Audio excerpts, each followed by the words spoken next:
ভারতবর্ষ।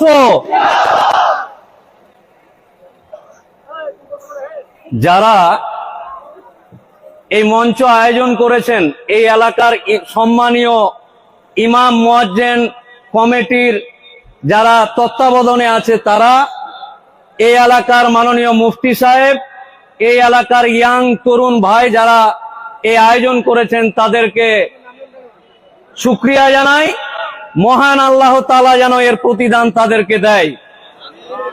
আজকের দিনে, বর্তমান দিনে দেশ তথা রাজ্যে কি চলছে নতুন করে বোঝানোর কোনো ব্যাপার নেই। আমরা বলি আমার নবী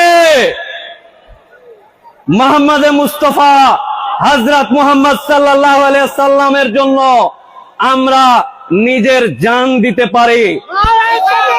এই প্রমাণ, এই উপস্থিতি তার প্রমাণ করে দেয় যে আমরা আমার স্ত্রী, আমার ছেলে, আমার মেয়ে, আমার কন্যাকে জ্যান্ত পুড়িয়ে দিলে যে আঘাত আসবে না, আমার নবীর বিরুদ্ধে কেউ যদি কোন রকম কথা বলে তার থেকে বেশি দুঃখ আমরা পাই।